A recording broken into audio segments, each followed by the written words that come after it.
ফেরেশতা জিবরাইল বলে, ইয়া রাসূলুল্লাহ, আমার মনে হয় আপনার এত বড় চাওয়া আল্লাহ কবুল করবে না।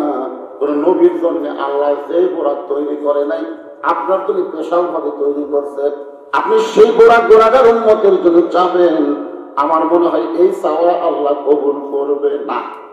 নবী বলে, জিবরাইল, আমার উম্মতের ব্যাপারে চাওয়া বেশি হয়েছে। ঠিক আছে, বোরাকের কাছ থেকে নবী 11 গজ দূরে গিয়ে মাটির দিকে তাকায় থাকবেন, বোরাকের দিকে তাকায় না। ফেরেশতা জিবরাইল বলে, বোরাকের দিকে না তাকায় মাটির দিকে কেন? আল্লাহ নবী বললেন, জিবরাইল, ঠেকা আমার না, ঠেকা হলো তোমার আল্লাহ। আল্লাহ রাসূল বলে, আমি তো আল্লাহর কাছে যাওয়ার চাইনি, আল্লাহ পাঠাই দিয়েছে যানবাহন, যাবো না। সঙ্গে সঙ্গে আল্লাহ বলে, জিবরাইল, আমি লা ইলাহা ইল্লাল্লাহ বসে আছি মুহাম্মদ রাসূলের আশায়, আর মোহাম্মদ রাসূল যদি যানবাহন ফেরত দেয়, আমি আল্লাহ বড় কষ্ট পাই। আপনি কি জাতা নবীর উম্মত? যেই নবী জান্নাতে প্রবেশ করবে না যতক্ষণ আল্লাহ আমাদেরকে জান্নাত না দিবে, এমন দরদি নবী একটাও নাই। সমস্ত নবীরা খালি নফসি নফসি নফসি নফসি করবে, বুখারী শরীফের হাদিস।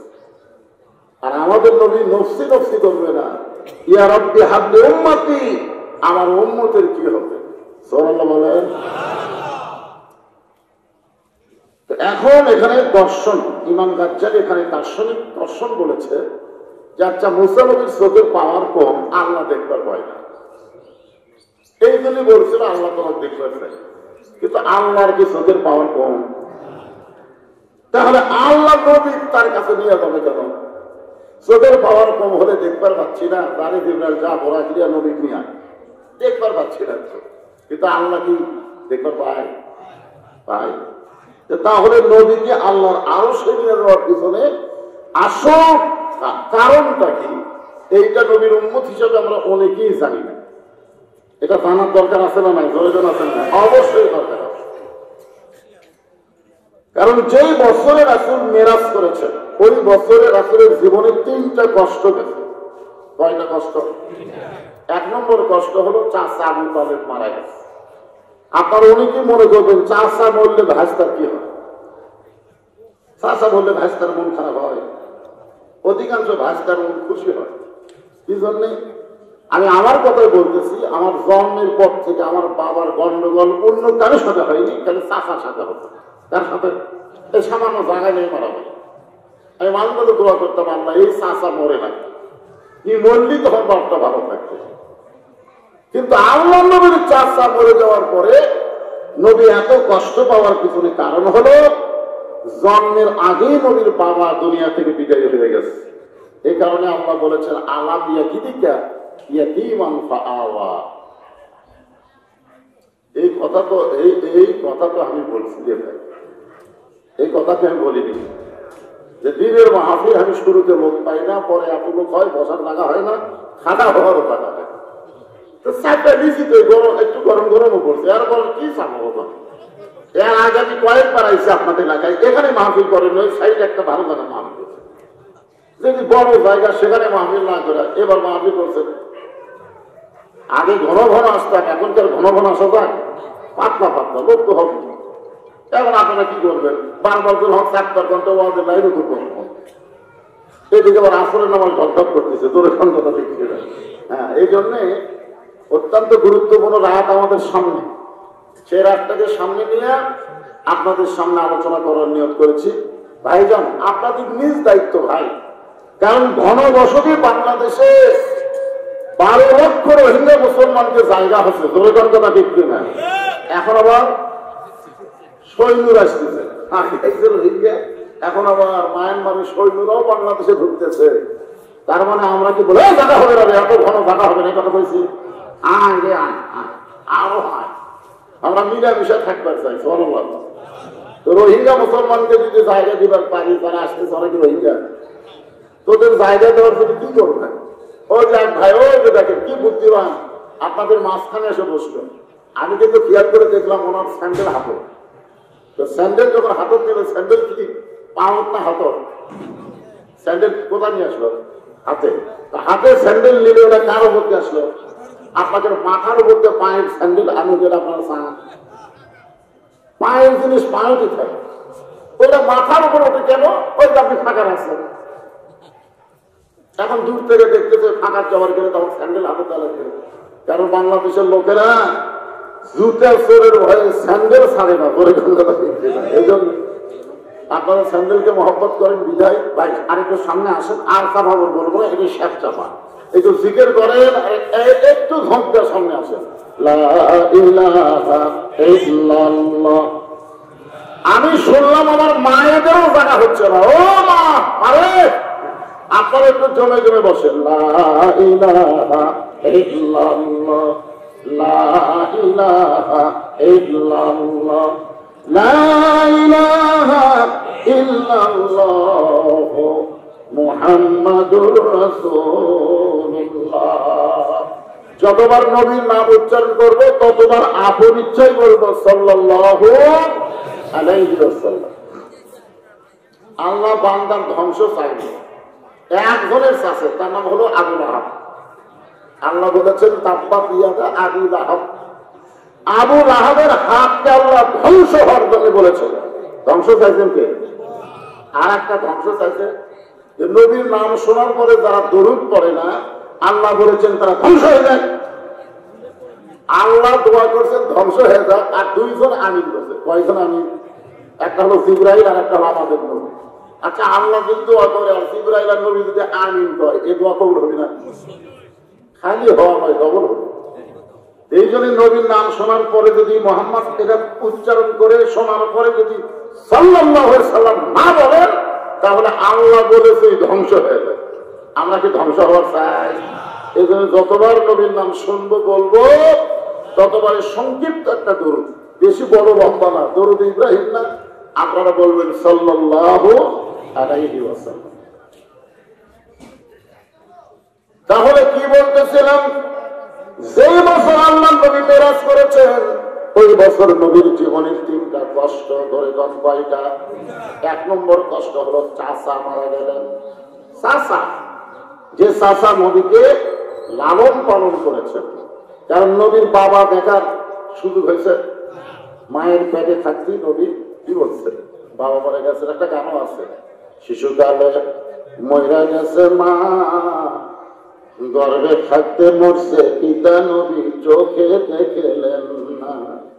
কে করিবে লালন পালন, কে দিবে সান্ত্বনা, এই দুনিয়ার এতিম নবী ছিলেন একজনা। আল্লাহ রাসূল বলেছেন, মায়ের পেটে এতিম ছিলাম, কিন্তু দুনিয়াতে আসার পরে এতিম ছিলাম না। সাহাবারা বললেন, ইয়া রাসূলুল্লাহ, মায়ের পেটে আপনি এতিম ছিলেন, কিন্তু দুনিয়া আসার পরে এতিম ছিলেন না, এটা কেমন কথা? রাসূল বললেন, ভাগ্য করে এমন একটা চাচা পাইছিলাম, যে চাচা আমাকে বাবার দরদ দিয়ে লালন করেছে। আমার বাবা নাই, এইটা কখনোই বুঝতে পারিনি। সেই চাচা মারা গেল। চাচা দুনিয়া থেকে বিদায় নেওয়ার কিছুদিন পরে নবীর দরদের বিবি খাদিজা দুনিয়া থেকে বিদায় নিলেন। প্রত্যেকটা বিবি হলো আদরের, আর একটা বিবি হলো দরদের। সুবহানাল্লাহ। আপনারা কি জানেন, নবীর জীবনে যতদিন মা খাদিজা জীবিত ছিলেন ততদিন রাসূল দ্বিতীয় কোনো বিয়ে করেনি। মা খাদিজা যখন দুনিয়া থেকে বিদায় নিচ্ছে, তখন রাসূলের বয়স হলো 49 বছর। কত বছর? এই 49 বছর পর্যন্ত আল্লাহ রাসূল খাদিজা ছাড়া অন্য কোনো বিয়ে করেনি। বাংলাদেশের কিছু নাস্তিক বলে আমাদের নবী নাকি বেশি বিয়ে করছে, তার ভিতরে নাকি কাম ভাবটা বেশি ছিল। নাউজুবিল্লাহ। খাদিজা বহুদিন নবীরে কইছে, আমার সঙ্গে সংসার করতে গিয়ে আপনার যৌবন শেষ হয়ে যাবে, আপনি আর একটা বিয়ে করেন। বিয়ার আয়াত নবীর উপর যখন নাযিল হলো, তখন খাদিজা রাদিয়াল্লাহু জীবিত ছিল। বিয়ার আয়াত কোরআনে আছে না নাই? এরপরে কেন আছে না নাই? নবীর উপরে নাযিল হলো, মা খাদিজা যখন নবীর সামনে ছিল। আল্লাহ বললেন, মাসনা 2টা বিয়ে করো, যদি পারো 3টা করো, যদি পারো 4টা করো। এটা আমাদের সকলের জন্য আল্লাহ হুকুম করেছে। কোন পক্ষে কয়টা? 2টা দিয়ে শুরু করছে।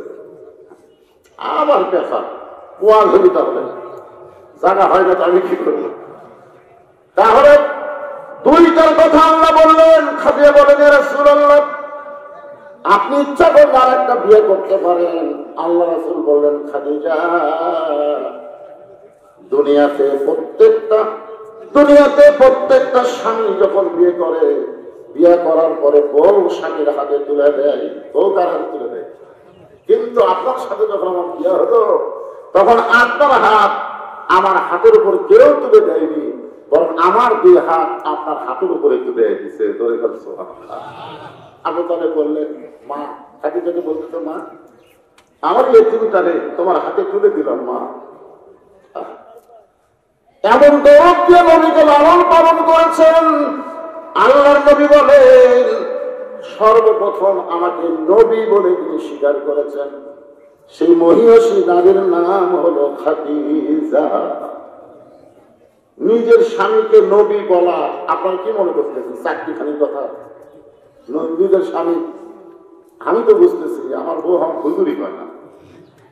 হ্যাঁ, বহুদিন কইছি হুজুর করে 500 টাকা, খালি তো হুজুর হয় না, খালি হাসে না। হাসো কেন? বলে হাসার কারণ হলো হুজুর হওয়া সহজ না।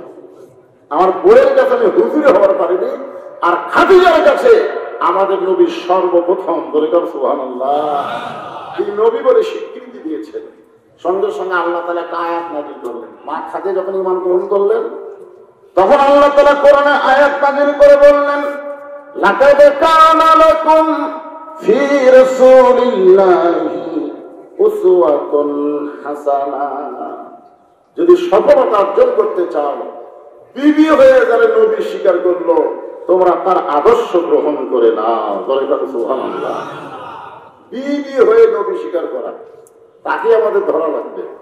আজকে বাংলাদেশের যত বড়ই পীর সাহেব হোক না কেন, খোঁজলে দেখেন কোন পীরের বউ ওই পীরের হাতে মুরিদ হয়নি। খোঁজলে দেখেন, কারণ প্রত্যেকটা পীরের বউ পীরক সন্দেহ করে। মাঝে মাঝে মুরিদের বইয়ের দিকে চোখ মারে, এই শালার হাতে কে মুরিদ? একটা পীরের বউ পীরের হাতে মুরিদ হয় না। এই জন্য পীরকে অনুসরণ করা যাবে না, পীরকে পুরোপুরি মানা যাবে না। মানতে হবে পুরোপুরি একমাত্র আমাদের নবীকে। জোরে কোন কথা ঠিক কিনা? এই জন্য আল্লাহ কোরআনে বলেছেন, আতিউল্লাহ ওয়া আতিউর রাসূল, আল্লাহর আনুগত্য করো, নবীর তরিকা মোতাবেক চলো। নবীর তরিকা বাদ দিয়ে অন্য কোন তরিকা গ্রহণ করা যাবে না। তরিকা মানে রাস্তা। জোরে কোন তরিকা মানে কি? জোরে কোন তরিকা মানে কি? তাহলে নবীর রাস্তা ছাড়া আর কোন ভালো রাস্তা আছে? তা আপনি যদি করেন আমি কাবরিয়া তরিকা, কেউ যদি কয় মুতাদ্দিদ তরিকা, কেউ যদি বলে আমি নকশবন্দি তরিকা, কেউ যদি বলে আমি চিশতিয়া তরিকা, বুঝবেন ভেজাল। সব কি কথা কন না কেন? সব ভেজাল। একটাই সহি তরিকা, সেইটা হলো নবীর তরিকা। মা আতাকুমুর রাসূলু ফাখুযুহু ওয়া মা নাহাকুম আনহু ফান্তাহু। আল্লাহ কোরআনে ডাইরেক্ট বলে দিয়েছেন, আমার নবী যেটা করেছেন সেটা তোমরা করো, নবী যেটা নিষেধ করেছেন সেইটা করা যাবে না। তার মানে একটাই তরিকা, রাসূলের তরিকা ছাড়া অন্য কোন তরিকা মানা যাবে। একটু মনোযোগ দিয়ে শোনেন। মা খাদিজা দুনিয়া থেকে বিদায় নেওয়ার কিছুদিন পরে নবী তায়েফের ময়দানে গেলেন। তায়েফের ময়দানে বেড়াবার গেছেন কলেমার দাওয়াত নিয়ে। জোরে কান, কিসের দাওয়াত? কলেমার দাওয়াত দিবার গেলেন। তায়েফবাসী নবীকে গ্রহণ না করে এত নির্যাতন করলেন। নবীর সঙ্গে একজন ছিল যার নাম হলো যায়েদ। তার নাম কি? যায়েদ ইবনে সাবিত। নবীর সঙ্গে ছিলেন। এত পাথর নবীকে মারছে, পাথরগুলো নবীর দেহের এমন কোনো জায়গা নাই, সব জায়গায় পাথরের আঘাত লাগছে। উম্মাহাতুল মুমিনিন মা আয়েশা রাদিয়াল্লাহু তাআলা আনহা একদিন নবীকে গোসল করানোর পরে গায়ে তেল দিচ্ছেন। নবীর গায়ে তেল দেওয়ার সময় বলে, ইয়া রাসূলুল্লাহ, আপনার মুখের চেহারা পূর্ণিমার চাঁদের চাইতেও সুন্দর। আপনার এই যে অবয়ব, এই চেহারাটা পূর্ণিমার চাঁদের চাইতেও সুন্দর। করে সুবহানাল্লাহ। কিন্তু আপনার শরীরে এত কালো কালো দাগ, আপনার কি বসন্ত হয়েছিল? আল্লাহ রাসূল ছোট বাচ্চার মতন কান্দে। আয়েশা বলে, হুজুর আমি কি বেয়াদবি করলাম? এই কথা বলার পর আপনি কামদেন কেন? আয়েশা বলতেছে, ইয়া রাসূলুল্লাহ, আপনার শরীরে কি কোনো বসন্ত ব্যারাম হয়েছিল? আল্লাহ রাসূল বলে, আয়েশা রে, কোনো বসন্ত ব্যারাম হয় নাই, বরং তায়েফবাসী আমাকে এত পাথর মারছে, যে পাথরের দাগগুলো আমার শরীরের মধ্যে এখনো বিদ্ধ রয়েছে। আয়েশা বলতে, তো হুজুর আপনি একটা কাম করেন, আপনি আল্লাহ বলেন, আল্লাহ এই দাগগুলো মিশে দেন। এই দাগগুলো কথা কয় না, দাগগুলো মিশে দেয়। এই দাগগুলো থাকলে কেমন যেন একটা ভয় ভয় লাগে। হায় হায়, এত সুন্দর চেহারা আর শরীর ফেরি দাগ। যেরকম আমার দাগ দেখে আমার বউ ভয় করে, আমার কিন্তু দাগ আছে শরীরের মধ্যে, এই দেখেন হাতে এইরকম দাগ। এমনি তো কালো মানুষ, আমার গোটাল শরীর এরকম দাগ। আমি তো বউ দোয়া করতেছি, আমার এবার অসুখের দাগ, আর নবীর কি অসুখের দাগ? পাথরের দাগ। আল্লাহ আমি এই দাগগুলো ইচ্ছা করে আমার দেহের মধ্যে রেখে দিয়েছি, হাসরের ময়দানে আমার উম্মত যখন কঠিন বিপদে পড়ে যাবে, এই দাগের বিনিময়ে আমার লক্ষ লক্ষ উম্মতকে আল্লাহ জান্নাত দিবে। সুবহানাল্লাহ। সঙ্গে সঙ্গে আয়েশা রাদিয়াল্লাহু তাআলা একটা দোয়া করলেন, আল্লাহ কলেমার দাওয়াত দিবার আগে নবীর শরীরে যদি দাগ হয়, সেই নবীর প্রকৃত উম্মত যারা হবে তারাও যেন বাতিলের বিরুদ্ধে জিহাদ করে তাদের দেহের মধ্যে এরকম একটা কোনো দাগ থাকে। দাগ 40 বছর হল নবীর কাজ করতে হুজুর। কয় বছর? 40 বছর হলে নবী আমার কাম করে। পাঞ্জাবি খোলো তো, পাঞ্জাবি খুলে দেখে কেলতে পার একটা দাগ নেই। কিন্তু নবীর গায়ে দাগ, আর তুই নবীর উম্মত হয়ে তোর দাগ নাই, তুই কোন নবীর কাম করিস? যেই নবীর কাজ করতে গেলে বাতিলের বিরুদ্ধে একটা কথাও বলা যায় না, ফিলিস্তিনের পক্ষে দল করা যায় না, এইটা নবীর কাম হতে পারে না। বলে তোর কথা ঠিক কিনা? কথা নয়। বিশাল বিশাল পাখি নবীর কাম। এদের পিছনে ইহুদি খ্রিস্টানেরা আছে, বুঝলেন না ভাইজান? নবীর কাম করবার গেলে বাতিল আপনাকে আশ্রয় দিবে না, বাতিল আপনাকে উঠাইয়া দিবে। বলে তোর কথা ঠিক কিনা?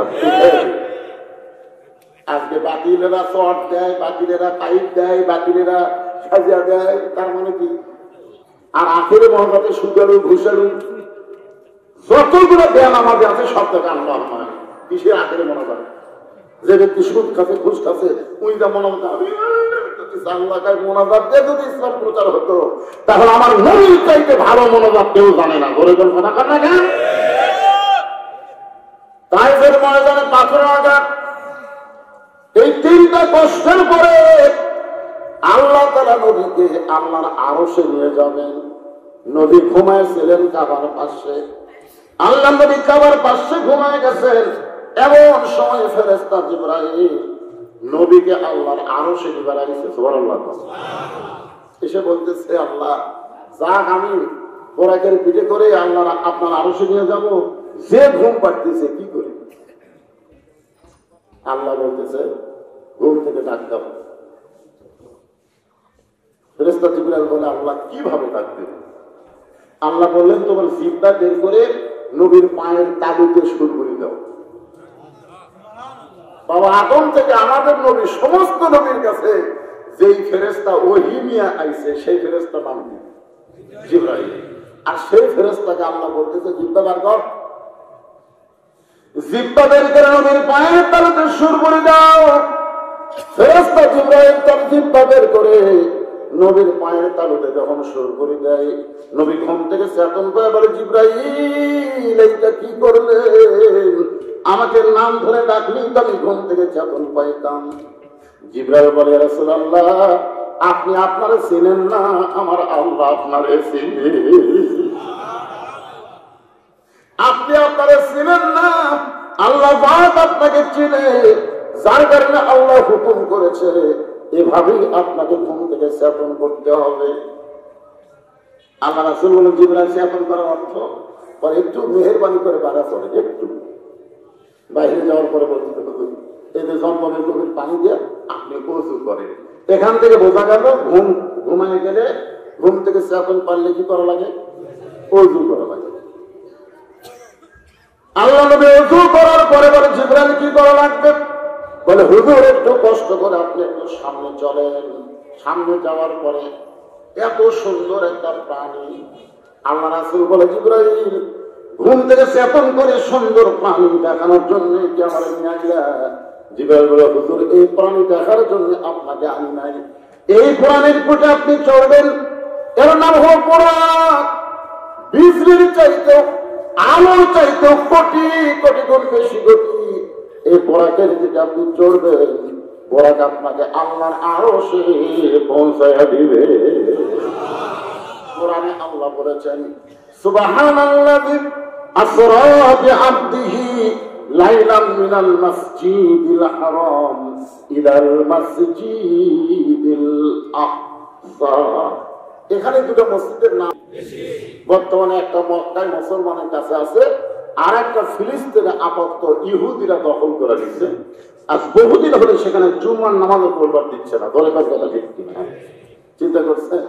হিন্দুদের জন্য মন্দির, খ্রিস্টানদের জন্য গির্জা, ইহুদির জন্য প্যাগোডা, আর মুসলমানের জন্য মসজিদ। দলে কথা ঠিক কিনা?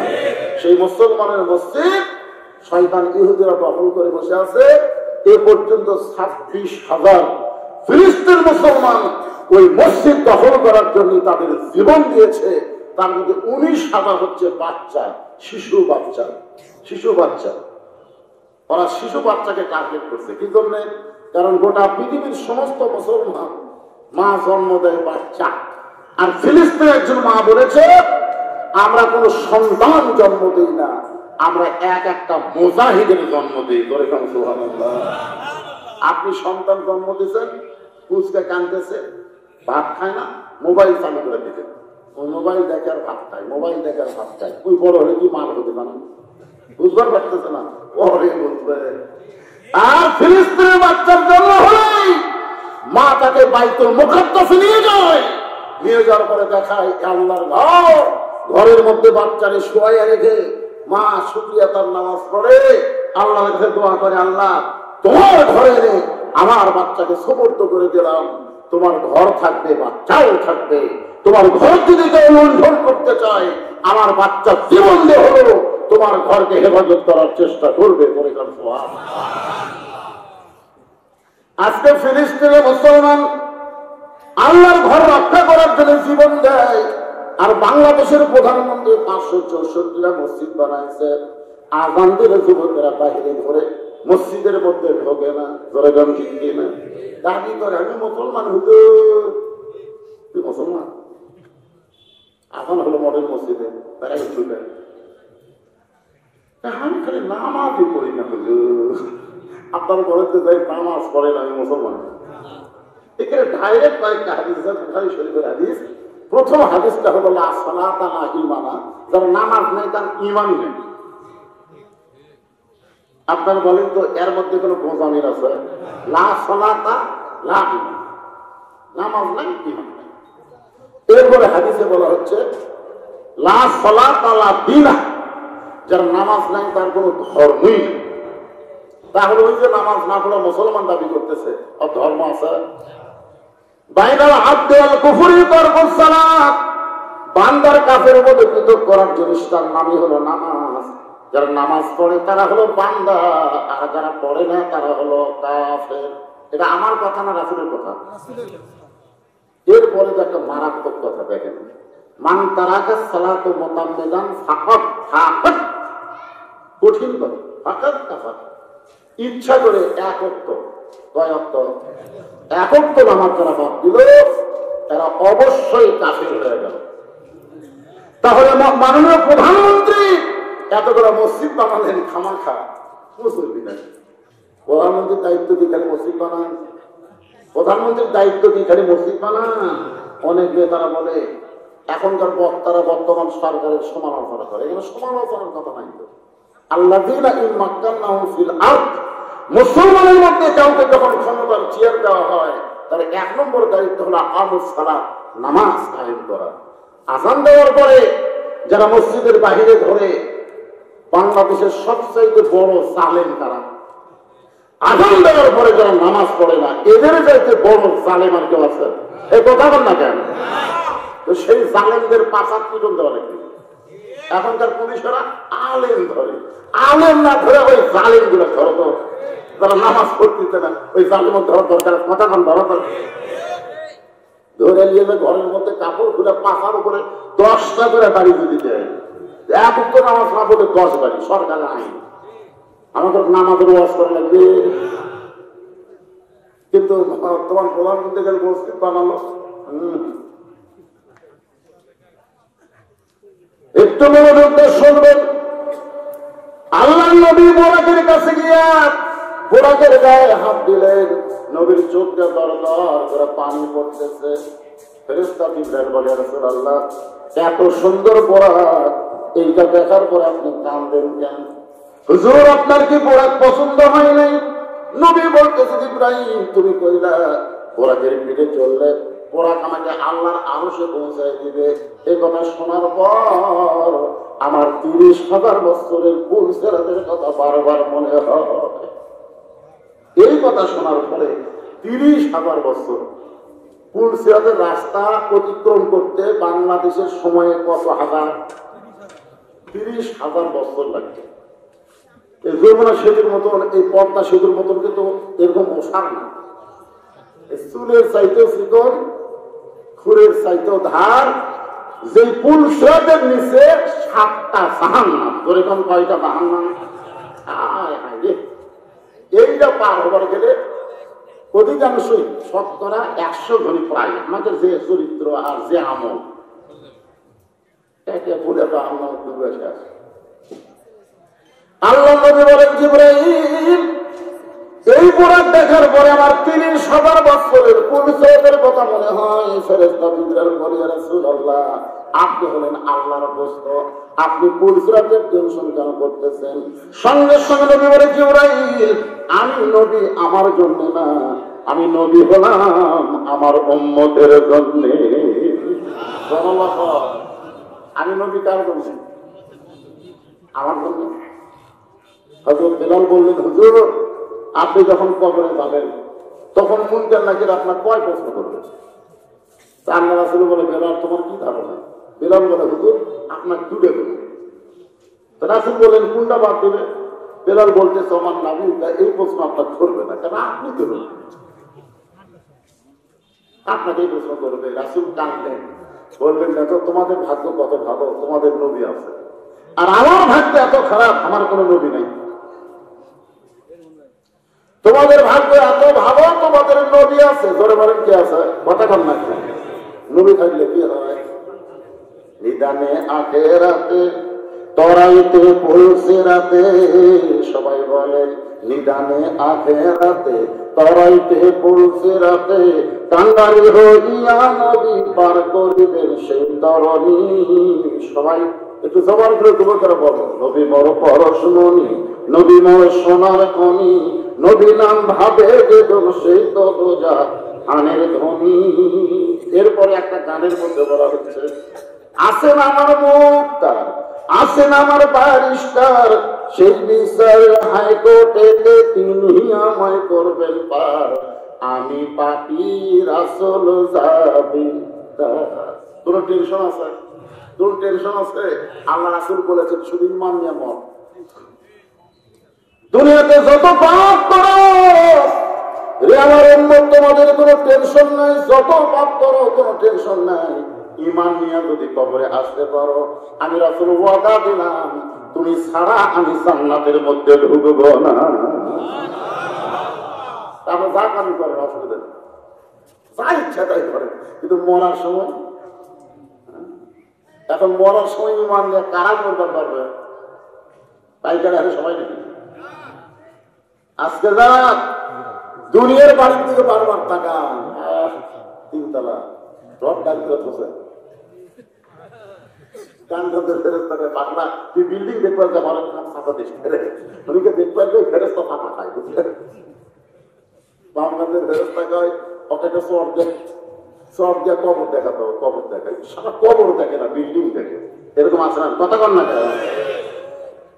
কবর দেখবেন, কবর কবর থেকে বিল্ডিং যারা দেখে এরা মরার সময় ইমান নিয়ে করতে পারবে না, দুনিয়ার চিন্তা করতে করতে ওর জীবন যাবে। ধরে ধর কথা ঠিক কথা। মারাত্মক কথা, মরার সময় ইমান নিয়ে যদি বলবার চাই, যে আলোচনাটা করতেছে একটু মনোযোগ দিয়ে শুনতে হবে ভাইজান। কারণ দিন গেলেই রাতটা আসতেছে, আমাদের ভাগ্যের রাত। আল্লাহর নবীকে আল্লাহ নিয়ে গেছেন, ভাগ্য করে সেই নবী হলো আমাদের নবী। করে গেল সুবহানাল্লাহ। আমাদের নবীর সম্মান মানে আমাদের সম্মান। আল্লাহ বলেছেন ওরা ফায়না লেখা জিকরা, ওগো নবী আপনাকে আমি সবার উপর সম্মান দিয়েছি। নবী বলে আল্লাহ এই সম্মান আমি আমার উম্মতকে দিয়ে দিলাম।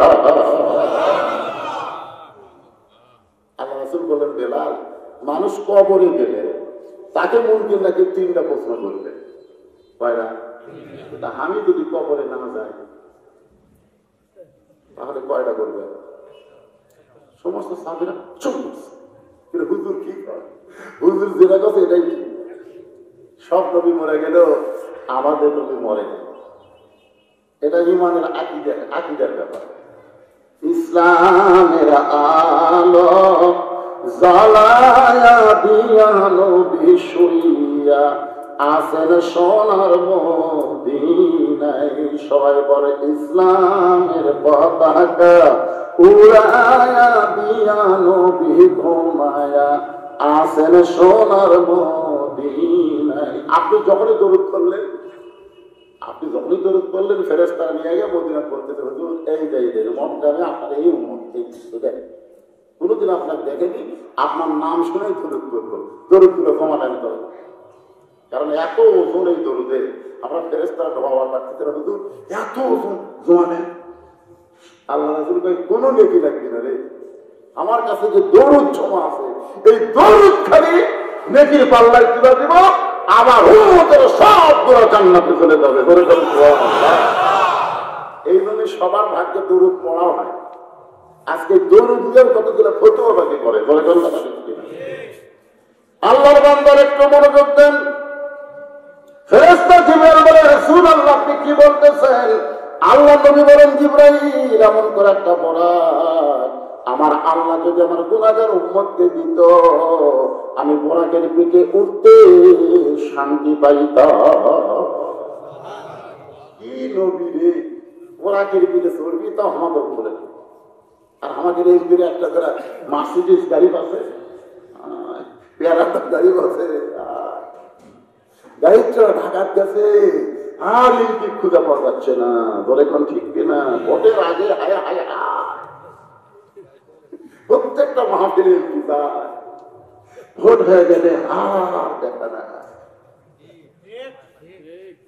ওই নেতার চামচায় ঘুরতেছে খালি মরে, হাউডার মধ্যে বাড়ি বসাবি। তোর এখন কথা ঠিক চামচা যদি হবার চান বিশ্বনবীর উন্মত হবে। চারটার চামচাগিরি করে এই সামান্য হায়াতকে নষ্ট করেন না। সামান্য হায়াত আল্লাহ আমাদেরকে দুনিয়াতে দিয়েছে। তোর এখন কথা ঠিক কিনা? চারটার চামচাগিরি না করে বিশ্ব নেতার চামচা হন। আমার নেতা, তোমার নেতা বিশ্ব নবী মুস্তাফা। তোর এখানে ফেরেশতা জিবরাইল বলে রাসূলুল্লাহ আমার মনে হয় আপনার এত বড় চাওয়া আল্লাহ কবুল করবে না। কোন নবীর জন্য আল্লাহ যে বোরাক তৈরি করে নাই, আপনার জন্য স্পেশাল ভাবে তৈরি করছে। আপনি সেই বোরাক গুনাহগার উম্মতের জন্য চাবেন, আমার মনে হয় এই চাওয়া আল্লাহ কবুল করবে না। মানে চাওয়াটা একটু বেশি হয়ে গেছে। নবী বলে জিবরাইল আমার উম্মতের ব্যাপারে চাওয়া বেশি হয়েছে। ঠিক আছে, বোরাকের কাছ থেকে নবী 11 গজ দূরে গিয়ে মাটির দিকে তাকায় থাকলেন। বোরাকের দিকে তাকালেন না। ফেরেশতা জিবরাইল বলে বোরাকের দিকে না তাকায় মাটির দিকে কেন? আল্লাহ নবী বললেন জিবরাইল ঠেকা আমার না, ঠেকা হলো তোমার আল্লাহ। আমি আল্লাহর আরশে যাবার চাইনি, আল্লাহ পাক গাড়ি পাঠায় দিছে আমাকে যাওয়ার জন্য। আমি যাবো না, যাবো না। ঠেকা কি মঠ গ্রামের না? ঠেকা আমার না, আমার গাড়ি ভাড়া আগে দিচ্ছে। হুজুর আপনি যাবেন, ঠেকা আমার না, আপনাকে আল্লাহ রাসূল বলে আমি তো আল্লাহর কাছে যাওয়ার চাইনি, আল্লাহ পাঠাই দিচ্ছে যানবাহন, যাবো না। সঙ্গে সঙ্গে আল্লাহ বলে জিবরাইল আমি লা ইলাহা ইল্লাল্লাহ বসে আছি, মোহাম্মদ রাসূলের আশায়, আর মোহাম্মদ রাসূল যদি প্রাণ বাহন ফেরত দেয়, আমি আল্লাহ বড় কষ্ট পাই। আমি লা ইলাহা ইল্লাল্লাহ বসে আছি কার আশায়? মোহাম্মদ রাসূলের আশায়। আর মোহাম্মদ রাসূল যদি বোরাক ফেরত দেয়, আমি আল্লাহ বড় কষ্ট পাই। আমি কষ্ট না পাওয়ার জন্য তার প্রত্যেকটা উম্মতের জন্য এমন করে একটা বোরাক আমি পুলসরাতের কিনারায় বাবেক করে দিলাম। প্রত্যেকটা উম্মত। এখন উম্মত কারা? এখন যদি আপনার বলেন হুজুর পাইকারি হারে আমরা সবাই উম্মত, না, আল্লাহ কোরআনে বলেছেন কুনতুম খায়রা উম্মাত উখরিজাত লিন-নাস তা'মুরুনা বিল মা'রুফি ওয়া তানহাউনা আনিল মুনকার। এই হলো নবীর উম্মত, যারা সৎ কাজে আদেশ করে, অসৎ কাজে বাধা দেয়। সৎ কাজে কি করে?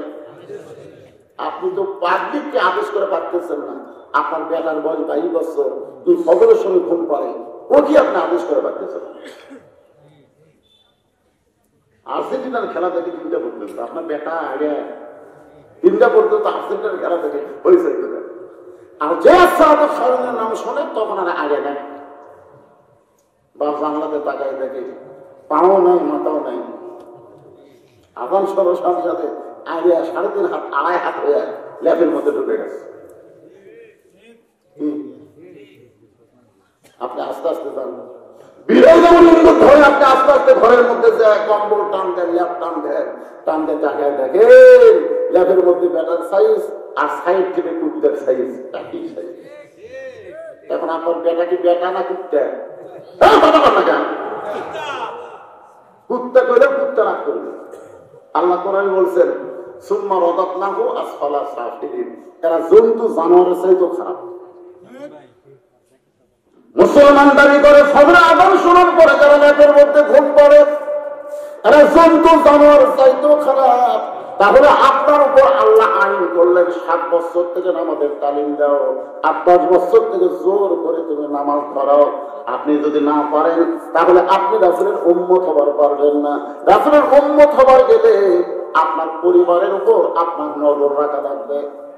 কষ্টের কথা, সবচাইতে বড় কষ্ট যেতে হবে যে 400 বছরের পুরাতন বাবরি মসজিদ ওরা ভাঙল। ওরা কারা? ভারত। ভারত ওরা মানে ভারত। বাবরি মসজিদ কোন দেশ আপনারা জানেন না? আপনার বলেন তো ভারতে কি মন্দির বানানোর জায়গা নাই? রাম মন্দির যারা উদ্বোধন করলো, এই মন্দির বানানোর জায়গা কি ভারত নাই? তাহলে মন্দির বানানোর জন্য মসজিদ ভাঙা কেন? ওই জায়গায় মন্দির বানানো লাগবে। ওরা মুসলমানের কলিজার মধ্যে হাত দিছে।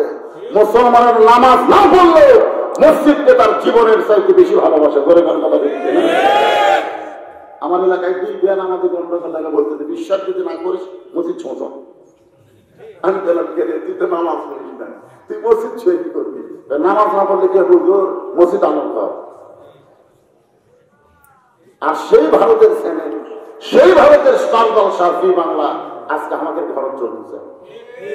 ঠিক কথা হবে না তো? নবীর উম্মত হবার গেলে ভালো কাজে আদেশ করা লাগবে, অসৎ কাজে বাধা দেওয়া লাগবে। কার বাধা দিবে? প্রধানমন্ত্রী উঠে দেওয়া লাগবে না আপনার বাড়িটা। কি রে, ওরা আমাদের বাবরি মসজিদ ভাঙ্গা মন্দির বানালো, আর সেই মন্দিরের পূজার বাদ্য হরি হরি লোলো লোলো করে বাজবে আমাদের মুসলমানের ধরে। স্টার জলসা জি বাংলা লাঠি দিয়ে বাংলাদেশ থেকে বাইরে করে দিব। ধরে কথা বলেন না কেন? আপনি যদি আপনার বউকে এদোবার শুনবার আছে, ভাতটা করবার আছে, এরা ফাতে মারো আর শুনবি, একটা মানবি না। খালি আমার তো হুজুর যাই করেন একটা করে ফাতে মার একটা টান দিবি। এত বার শোনার পরে এরা স্টার জলসা ছাড়ে না। তো দোষ ওর কেনা, দোষ হলো আমাকে। প্রত্যেকটা স্বামীকে অনুরোধ করতেছি, ভারত আমাদের কলিজার মধ্যে হাত ঢুকেছে। জনগণ কথা দিচ্ছি না? ওদের কোন চ্যানেল আমাদের ঘরের মধ্যে চলবে। ভারতের কোন পণ্য, ভারতের কোন পণ্য, ভারতের কোন জিনিস আমাদের ঘর উঠবে। কথা কন না কেন? কথা কন না কেন? এত জায়গা পুরো আছে তোরকে, সেই জায়গা তোর মন্দির না বানায় 400 বছরের পুরাতন বাবরি মসজিদ ভাঙ্গে তারা মসজিদ বানা লাগবে, তার মানে বোঝা গেল তারা মুসলমানকে কিছুই মনে করে না। ধরে কোন কথা বুঝতে না? আল্লাহর বান্দার একটু মনোযোগ দেন, প্রত্যেকটা উম্মতের জন্য একটা করে বোরাক আল্লাহ তাআলা বাজেট করে দিয়েছে। খালি এইবারে আমরা চর্ম করছি, লাভটা চর্ম বোরাকের দিকে, আর বোরাক সাক্ষ্য একেবারে জান্নাতুল ফেরদাউসের দরজাটা ব্রেক করবে। কারণ বিশ্বনবীর উম্মতকে আল্লাহ যেমন তেমন জান্নাত দিবে না, যে জান্নাত দেবে তার নাম হলো জান্নাতুল ফেরদাউস। আল্লাহ রাসূল বলেছেন, যখন জান্নাত চাবা খবরদার অন্য জান্নাত আমি চাই না। কারণ আমি আমার উম্মতকে নিয়ে অন্য কোনো জান্নাতে ঢুকবোই না, সবাইকে নিয়ে ঢুকবো জান্নাতুল ফেরদাউস। যেরকম সুবহানাল্লাহ। সেই বোরাকের পিঠে যদি আমরা চড়তে চাই, একটু মনোযোগটা শোনেন। আল্লাহ নবী বোরাকের পিঠে চললেন, বোরাকের উড়ে যাবে, বোরাক উড়ে যাবে, কিন্তু বোরাক হাঁটিয়া যায়। নবী জিবরাইল বোরাকের পিঠে চললে বোরাক আপনাকে আমাকে আল্লাহর আরশে নিয়ে যাবে, সেই বোরাক উড়ে না, আরশ তো উপরে। তো বলতে হুজুর একটা কাম বাকি আছে। সেটা কি কাম? পরে একটু নামে এখনই তো বোরাকের পিঠে চললাম, এটা কোন জায়গা? এইটা হলো বাইতুল মুকাদ্দাস। হায় হায়, এই উত্তর বাইতুল মুকাদ্দাস, এইখানে কি করা লাগবে? বলে এইখানে আপনার ইমামতিতে 2 রাকাত নামাজ পড়ে। সুবহানাল্লাহ বলে। আল্লাহ রাসূলকে সাহাবারা জিজ্ঞাসা করলো, হুজুর বাইতুল্লাহ আর বাইতুল মুকাদ্দাস এই দুইটার মধ্যে দাম বেশি কার? একটা আছে মক্কা, একটা আছে মদিনা। তা আল্লাহ রাসূল বললেন, বাইতুল্লাহর দাম বেশি আর বাইতুল মুকাদ্দাসের সম্মান বেশি।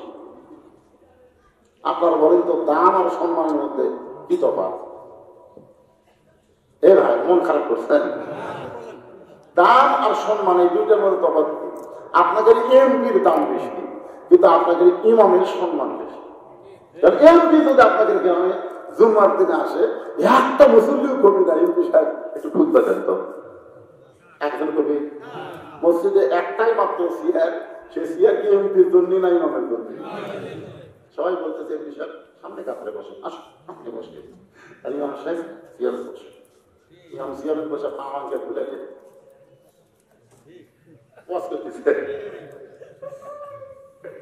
আল্লাহটাই কেড়ে নেতা। দেখ কার দাম বেশি, তার সম্মান বেশি। ইমামের দাম আছে কিন্তু ইমামের সম্মান বেশি। বাইতুল্লাহর দাম বেশি, বাইতুল মুকাদ্দাসের সম্মান বেশি। সাহাবারা জিজ্ঞাসা করলেন, ইয়া রাসূলুল্লাহ বাইতুল্লাহর দাম বেশি হওয়ার কারণ কি? আল্লাহর নবী বললেন, বাইতুল্লাহ বরাবর আর একটা ঘর আছে, সে ঘরের নাম হলো বাইতুল মামুর। এই যে বাইতুল্লাহ, এখান থেকে উপর দিকে তাকাও, ইয়ানজুরু বিনূরিল্লাহ, তোমাদের যদি নূরের চোখ থাকে তাহলে দেখবা চতুর্থ আসমানের উপরে আর একটা কাবা ঘরের মতোই আর একটা ঘর আছে, তার নাম হলো বাইতুল মামুর। আর বাইতুল মামুর বরাবর আর একটা ঘর আছে, সেই ঘরের নাম হলো আল্লাহর আরশ। আরশ বরাবর বাইতুল মামুর, বাইতুল মামুর বরাবর হলো বর্তমানের কাবা। এই জন্য বাইতুল্লাহর দাম বেশি আর বাইতুল মুকাদ্দাসের সম্মান বেশি হওয়ার কারণ হলো, বাইতুল্লাহর মধ্যে সমস্ত নবী রাসূল নামাজ পড়ে নাই, কিন্তু বাইতুল মুকাদ্দাসের ভিতরে আমার ইমামতিতে সমস্ত নবী রাসূল নামাজ পড়েছে। বাইতুল্লাহর মধ্যে সব নবী রাসূল ঢোকেনি, কিন্তু বাইতুল মুকাদ্দাসের মধ্যে সমস্ত নবী রাসূল ঢুকে নামাজ পড়ছে। কার ইমামতিতে? আমাদের নবীর ইমামতিতে নামাজ পড়লেন। 2 রাকাত নামাজ, 2 রাকাত নামাজ আদায় করলেন। বাইতুল মুকাদ্দাসের মধ্যে সমস্ত নবী রাসূল 2 রাকাত নামাজ পড়ে যে সওয়াব পাইছে, ইযা নুদিয়া লিস-সালাত মিন ইয়াউমিল জুমআ ফাসাউ ইলা যিকরিল্লাহ। কোন আল্লাহর বান্দা জুমার নামাজ যদি মসজিদে এই আয়াত অনুযায়ী পড়ে, তাহলে বাইতুল মুকাদ্দাসের সমান সওয়াব আল্লাহ তাকে দান করে। এই আয়াত অনুযায়ী পড়া লাগবে। এখানে কি বলা হচ্ছে? ইযা নুদিয়া লিস-সালাত মিন ইয়াউমিল জুমআ ফাসাউ ইলা যিকরিল্লাহ। আমাদের বাংলাদেশে এরা পড়তেছে আয়াত অনুযায়ী একেবারে সবার শেষে যাবি, সবার আগে বাড়াবে। 5 ওয়াক্ত তো পড়েই না, জুম্মার দিনে যায় তাও পোষান দিয়ে সবার শেষে যায়। নতুন স্যান্ডেলের কাছে পুরাতন স্যান্ডেল ফোড়, আবার সবার আগে বার হয়ে নতুন পাওয়ার দিয়ে চলতেছে মরদ। ধরা পড়লে বলবি বদল হচ্ছে ভাই চাপাত মারা লাগিস, তোর জীবনে কোনোদিন দেখলাম না তুই নতুন থেকে পুরাতন নিয়ে গেল। যতবার বদল পুরান থেকে নতুন নিয়ে দেওয়া, এরা আসলে নামাজে না। আল্লাহ বলেছেন ফাওয়াইলুল লিল মুসাল্লিন, এরা হলো নামাজের নামে মশকরা ঠাট্টা করে। জাহান্নাম, এই জুমার নামাজে যারা শেষে আগে বার হয় এদেরকে আল্লাহ খুশি হয়ে দিবি। আপনারা এইরকম যদি কেউ থাকেন আজ থেকে এই আয়াতের দিকে খেয়াল করবেন। বাইতুল মুকাদ্দাসের মধ্যে নবী 2 রাকাত নামাজ পড়াছে, সমস্ত নবী রাসূল ইক্তেদা করেছেন। ওই নামাজের যে সওয়াব, একই সমান সওয়াব আপনি এই আয়াত অনুযায়ী যদি জুমার নামাজ আদায় করেন আল্লাহ আপনাকে দিয়ে দিবে। করে করেন সুবহানাল্লাহ। আল্লাহ নবী সিঁড়ি পাইলেন, ওই সিঁড়ি দিয়ে আল্লাহর আরশে গেলেন। আল্লাহ রাসূল জান্নাত দেখলেন, জাহান্নাম দেখলেন। জান্নাতের মধ্যে গিয়ে দেখেন নবী কতগুলো বাবা হাও মাও করে কাঁদতেছে। জাহান্নামের মধ্যে নবী দেখলেন কতগুলো বাবা মুচকি মুচকি হাসতেছে। নবী চমকে গিয়ে বলে, ভাই জিবরাইল, এই জাহান্নামের মধ্যে যারা কাঁদতেছে হাসতেছে এরা কারা? আর জান্নাতের মধ্যে যারা কাঁদতেছে এরা কারা? জান্নাতের মধ্যে মানুষ আনন্দ করবে, সেই জান্নাতের মধ্যেই কাঁদতেছে। আর জাহান্নামের মধ্যে মানুষ কষ্টে কাঁদবে, সেখানে হাসতেছে কারণ কি? জিবরাইল বলে, রাসূলুল্লাহ, এই জান্নাতের মধ্যে যারা কাঁদতেছে এরা হলো ওই বাবা তারা নেক আমল করে জান্নাতি হবে, কিন্তু সন্তানদের কারণে আল্লাহ তাআলা তাদের কাছ থেকে জান্নাত কাড়িয়ে নিয়ে আবার জাহান্নাম দিবে। কারণ দুনিয়াতে নামাজ পড়েছে, রোজা করেছে, সবকিছু ইবাদত করেছে, কিন্তু সন্তানকে মানুষ করতে পারে নাই, সন্তানকে সঠিক শিক্ষা দেওয়ার পারে নাই, সন্তানকে নৈতিকতার শিক্ষা দেয় নাই, সন্তানকে মঠগ্রাম প্রাইমারি ভর্তি করে দিয়েছে, কিন্তু মঠগ্রাম মাদ্রাসা দেয়নি। একই গ্রামে প্রাইমারি আছে, মাদ্রাসা আছে, নাই এরকম নাই? আছে না? 6 বছর বয়সের বাচ্চাকে আপনি মাদ্রাসার উপর হাঁটিয়ে দেয় প্রাইমারি ভর্তি করে দিলেন। আপনার বাচ্চাকে একটা বই দিল, সে বইয়ের মধ্যে লেখা আছে ডোম বা ডোম ঘোড়া ডোম সাজে ঢোলক চাঁদর বাজে বাঁচতে বাঁচতে চললো ঢুলি ঢুলি গেল গঙ্গা ফুলি। আপনি বাচ্চা কি করতেছেন? আপনার সন্তান কি করতেছে? ময়না।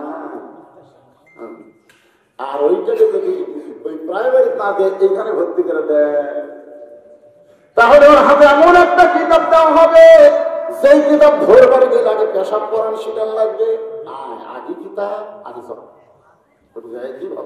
কিভাবে পায়ে দেওয়া খোলা লাগবে, কিভাবে দৌড়ি তোলা লাগবে।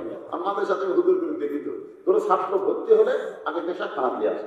আগেকার হুজুর পেশাব খানাকে আগে পাক পবিত্র শিখান লাগে তো, কারণ যেটা ধরবার গেলে এটা ধরবার গেলে আগে পবিত্র হওয়া লাগবে। পবিত্র হওয়া ছাড়া এইটা ধরার কোনো চান্স কথা বল না কেন?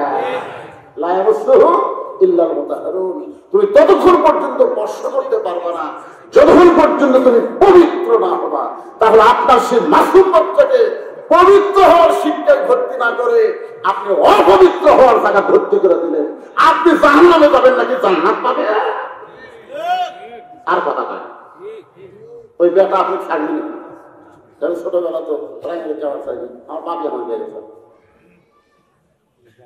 ওই সুযোগের মধ্যে খারাপ হয়ে পারতেছে। দেখা করে দিয়ে ভাবতেন তো, দেখা করে তো যন্ত্র বাড়িতে রাখতেছে।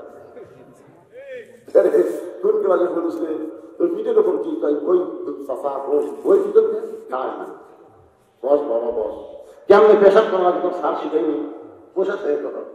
তোর চাষা কি কম প্রাইমারি পেশাব খানা যায় দেখি আমার সারই খারাপ হয়, পেশাব করে সারই করে খারাপ হয় না, তাহলে কি করবি? আপনি সন্তানের ছেলে ভর্তি করে দিয়ে আপনি জান্নাত চাচ্ছেন, আল্লাহ আপনার জান্নাত দিবি, কিন্তু ওই বেটার শয়তানের কারণে আল্লাহ জান্নাত থেকে বাইরে যা।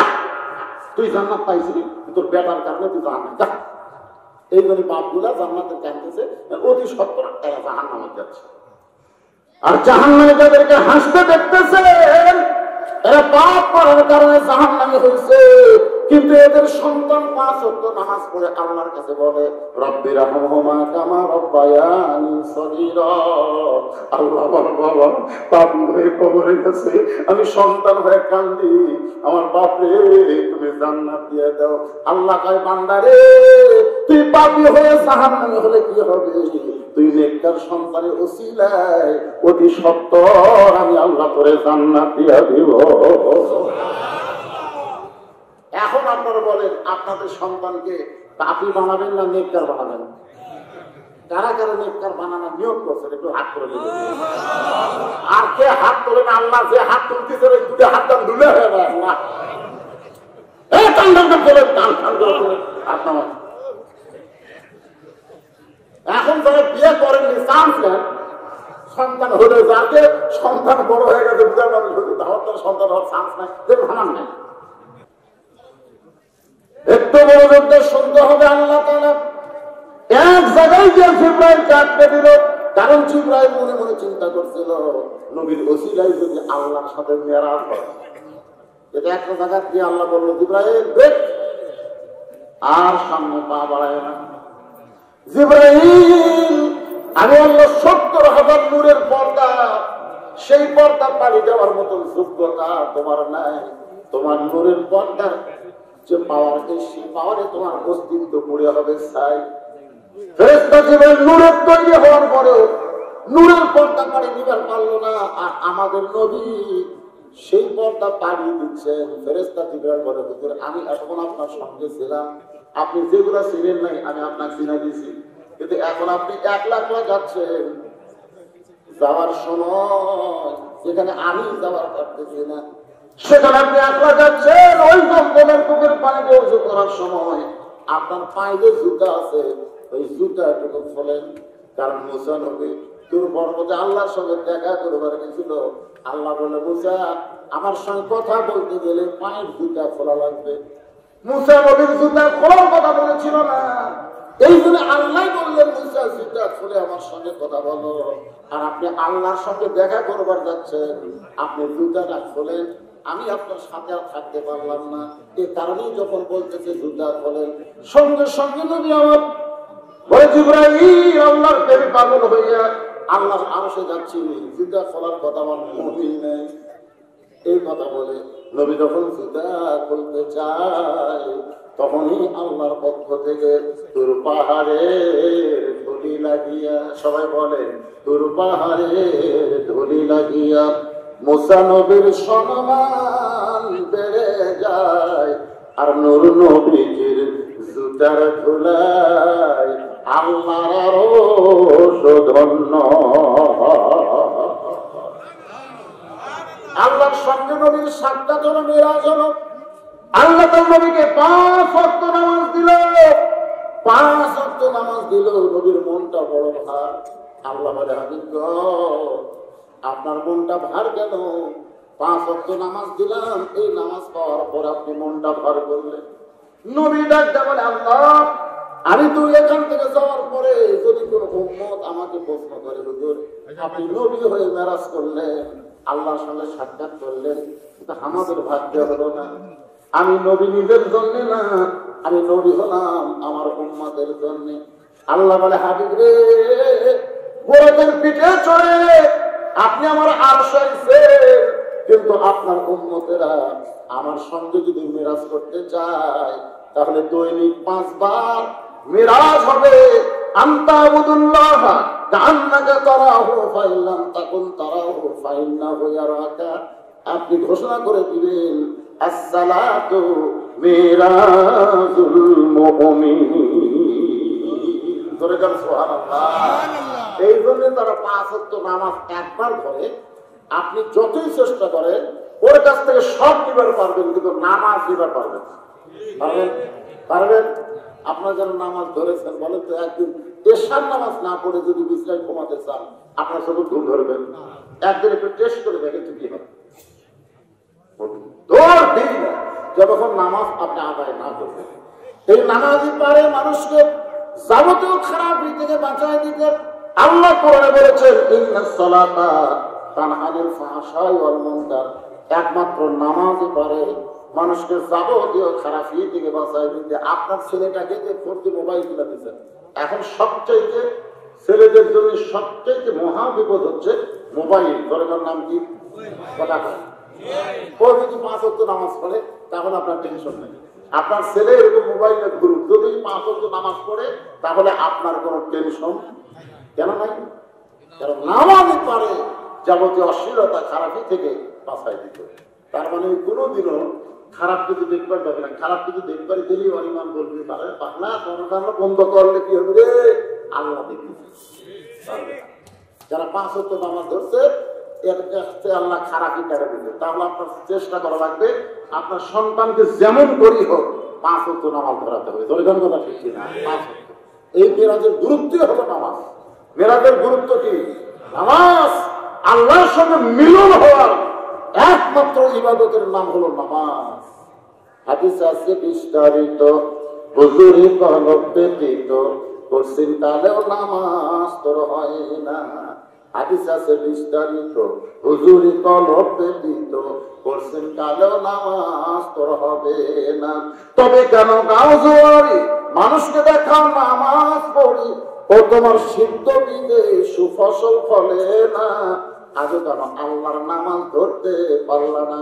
অধিকাংশ মানুষ নামাজ পড়ে আল্লাহর জন্য পড়ে না নিজের জন্য পড়ে, না সে মেম্বার চেয়ারম্যান হওয়ার জন্য পড়ে, না জনগণকে ধোকা দেওয়ার জন্য পড়ে। এগুলো কিন্তু আল্লাহ দেখে। দরিদ্র কথা ঠিক কিনা? কতগুলো জামাই শ্বশুর বাড়িতে গেলে বাদ করে নামাজ পড়ে না, বললে শ্বশুর কবি করে আমি হাজি মানুষ আর আমার জামাই নামাজ পড়ে না। তোর বোঝাই না হতো না, আপা পরে গেলে 3 দিনে 2 হবে। এরকম আছে না ভাই? আমার কাছে দাঁড়ায় একদিনই আসরের নামাজ ছাড়বা। যদি 10 জন লোক দেখে সেটি বলে আগে নামাজ, আগে নামাজ। তার মানে কি বুঝলেন? আসল নামাজ কি? আমাদের বাংলাদেশে তারা শুক্রবারের নামাজ পড়ে, এরাও সব দেয়া নামাজ। এরা কিন্তু নামাজই না, দেখাবার না। আমি যাচ্ছি মসজিদে, যাওয়ার সাইজ দেখলে বোঝা যায় যে আপনার সঙ্গে দেখা করে যাচ্ছে না শয়তান অক্টানেটেরা আস্তে আস্তে নিয়ে দেওয়াচ্ছে। বোঝা লাগছে মসজিদে গেলে কার সঙ্গে দেখা হবে? মসজিদ কার ঘর? প্রধানমন্ত্রীর ঘর, প্রেসিডেন্টের ঘর, এমপির ঘর। এক একটা ঘর আছে না? ওটা কার ঘর? বলে প্রধানমন্ত্রীর ঘর। ওটা হলো সংসদের অমুকের ঘর, প্রমুখের ঘর। আর মসজিদ কার ঘর? আল্লাহর ঘর যাচ্ছেন, ইয়ার কি মারতেছে? প্রধানমন্ত্রীর ঘর কান তো না। কি হয় আপনার ভিতরে খালি কাঁ করতে হলে একটু হলে আছে না নাই? প্রধানমন্ত্রী শরীর বাহিনী আছে না নাই? আছে। কিন্তু আল্লাহর কাছে যাচ্ছেন আপনি 5 বার। যারা বাড়িতে দান করবেন তারা খাতার দিকে দেন। হ্যাঁ, খাতা আপনাদের কাছে গেছে। যদি কেউ বাকিতে দান করতে চান 1 মণ 2 মণ ধান গিয়ে হলে দিবেন, বাজার 1 বস্তা 2 বস্তা সিমেন্ট দিবেন, মসজিদের কাছে রাখবেন। যদি এরকম কেউ বাকি দিতে পারছেন ওদের কাগজ হয়ে গেছে, আপনার খাতা গেছে, আপনি লিখে দেন।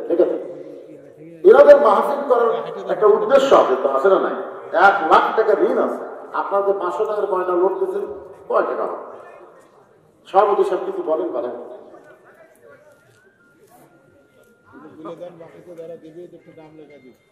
মহিলাদের জায়গা দিবার কারণে আফসোস করতেছে আমার মায়েরা যারা পর্দার অন্তরালে মা। আপনাদের ওয়াজ নাই, একটাই মাত্র ওয়াজ। আপনারা পর্দার অন্তরালে বসেছেন, পর্দার মধ্যে থাকবেন। খালি পর্দার অন্তরালে থাকতে হবে না, পর্দার ভিতরে থাকা লাগবে। হুকুমটা মেয়েরা যদি পর্দার মধ্যে থাকে তাহলে বেশি আমল করা লাগবে না। ফাতেমার জীবনে পড়ে দেখেন, ফাতেমা কিন্তু বেশি আমল করে নাই। আল্লাহ রাসূল বলে ফাতেমা বেশি আমল করা লাগবে না, পর্দার মধ্যে থাকবা, আল্লাহ তোমার পর্দা কবুল করবে। ফাতেমার সঙ্গে আল্লাহ জান্নাত দিয়ে দিবে। মেয়েদের আমল হলো 4টা। 1 নম্বর আমল হলো নামাজ, 2 নম্বর রমজানের রোজা, 3 নম্বর স্বামীর কথা মতো চলা, আর 4 নম্বর সতীত্বের হেফাজত পর্দা করা। মেয়েদের মধ্যে থেকে এত টাকা যাচ্ছে দেখেন, অনেকগুলো টাকা হচ্ছে দান। আমার মায়েরা যারাই যে নিয়তে দান করলো, আমার মায়েদের দানকে আল্লাহ আপনি কবুল করেন। প্রত্যেকটা নারী পুরুষ সবার জন্য নামাজ আছে না নাই? দরকার আছে না নাই? আমরা 5 ওয়াক্ত বলবো কোথায়? এই দরকার কোথায়? আর মেয়েরা বাড়িতে বলবো। ওমর ফারুক বলেছেন আযান দেওয়ার পরপরই মেয়েরা যদি বাড়িতে নামাজ পড়ে মসজিদে নামাজ পড়ার সমান সব আল্লাহ দান করে দিবে। কিন্তু মেয়েরা কিন্তু রোজা ভালো করে, এই নামাজের ব্যাপারে একটু অলস করে বেশি না। ছোট বাচ্চা গুলো দেখো নামাজ পড়বে না, পেশাব করে দিচ্ছে, বাচ্চা পেশাব করে দিচ্ছে, দেখে বাচ্চার দোষ দেয় নামাজ পড়বে না। স্বামী বলতেছে নামাজ পড়ো, খিলে লাগবে, সন্তান কান দিচ্ছে, খিলে লাগবে না, ওই বাচ্চারা খিলে লাগবে, নামাজ পড়া দেবে। এরকম মা আছে না নাই? আমি মায়েদের বলবো 1 কোটি রোজা রাখলে যে সওয়াব হবে, একক তো নামাজ বাদ দিলে তার চাইতে বেশি পাপ হবে। এই জন্য মায়েদের বলবো, মা নামাজের গুরুত্ব দিবেন। আর নামাজ পড়বার গেলে আপনি যেমন ঢাকা ঢুকে নামাজ পড়েন, আপনি সেই রকম ঢাকা ঢুকে থাকলেই পড়তে হবে। বাংলাদেশে কোনো মেয়ে দেখছেন নামাজ পড়ার সময় কিভাবে নামাজ পড়ে? আমার বউকে আমি দেখি, একেবারে দেখছি অন্য, তারপর আবার বোনটা পুরো এমন ভাবে মুখুশ করে নামাজ পড়তেছে, আমার কি নজর খারাপ? তুমি যেভাবে ঢাকা ঢুকে নামাজ পড়তেছ, এইভাবে ঢাকা ঢুকে খালি একটু রাস্তা থাকলেই তুমি ফাতেমার সাথে জান্নাতে যাবা। জোরে করে কথা শিখিয়ে দেয়, নামাজি মেয়েদেরকে পর্দার শিক্ষা দেয়, কিন্তু এই নামাজ পড়ে না, রোজা করে। আমার সন্তান যখন পেটে আসে তখন মায়েরা রোজা করবার চায় না। পেটে বাচ্চা নিয়ে মা যদি রোজা করে, ওই বাচ্চা কোনোদিন রোজাদার হবে না, কারণ পেটের মধ্যেই রোজা ট্রেনিং পাইছে। অধিকাংশ ছেলেরা রমজান মাসে রোজা রাখে না, কারণ কি? ওই যখন পেটে থাকবে তখন মা রোজা রাখে। তোমার সে মায়েরা অনেক দাম করছে, আর মায়েদের জন্য প্রাণ করে দোয়া করবো, আল্লাহ আমার মায়েদেরকে ফাতেমার সাথে, আয়েশার সাথে, মা খাদিজার সঙ্গে আল্লাহ যেন কবুল করে, করে তখন আমিন। হ্যাঁ, আপনারা যারা বাকিতে রেখে দেবেন, যাই যা পারেন ভাই, 2-1 মণ ধান আল্লাহর রাস্তায় দান করবেন। 1000-2000 টাকা যাদের মতো আনতে পারেন নাই,